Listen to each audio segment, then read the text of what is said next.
Blog সবাইকে। এই তো ঈদ আয়োজনে আজকে রান্না করলাম বাসমতি চালের কাচ্চি বিরিয়ানি। এটা প্রথমে একটু পানি গরম করে নিলাম। পানিটা যখন উতলায় উঠবে তখন ভিজিয়ে রাখা বাসমতি চালগুলো দিয়ে দিলাম।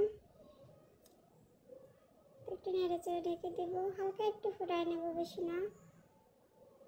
একটু কোনো মতো ফুটলে একটু লেবু চিপে দিলাম। লেবুর রসটা দিলে ঝরঝরা হয় পোলাওটা।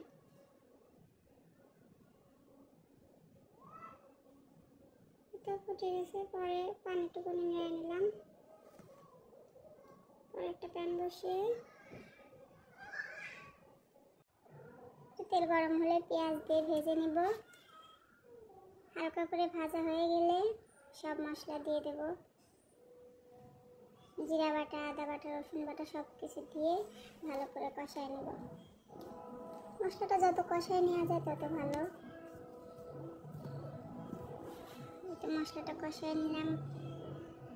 লবণ, হলুদ, মরিচ সব কিছু দিয়ে দিলাম।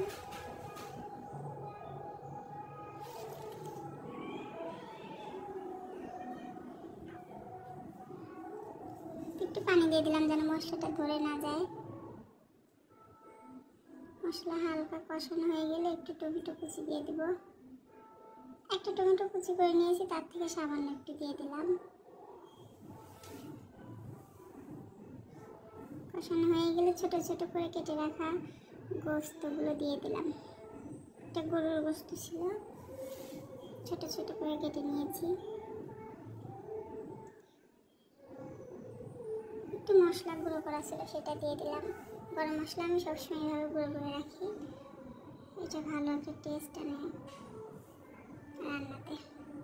একটু ঢেকে দিলাম। ঢেকে একটু নেড়ে চেড়ে রান্না করে রাখা ছোলাগুলো এখন দিয়ে দেব।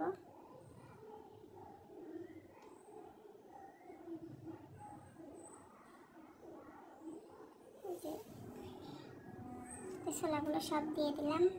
এটা রান্না করা ছোলা ছিল, একটু সেদ্ধ করে নিলেও হয়, আবার মশলা দিয়ে একটু রান্না করে নিলেও হয়।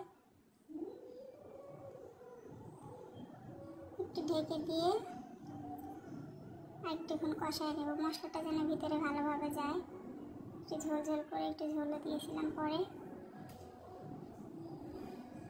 এখন ওই যে নিংড়িয়ে রাখা সেই বাসমতি চালগুলো হালকা একটু ফুটায় রাখছিলাম, ওগুলো এখন দিয়ে দেব।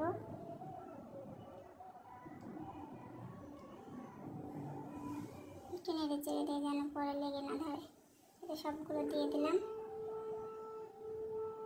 এটা দিয়ে একটু নেড়ে চেড়ে হালকা একটু ঢেকে রাখলেই হয়ে গেল।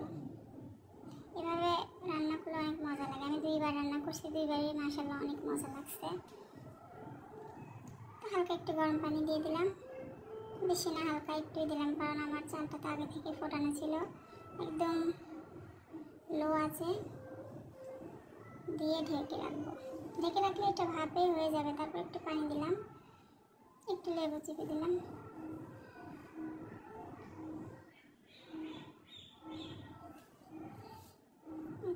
হয়ে গেছে, এখন ঢেকে রাখছি।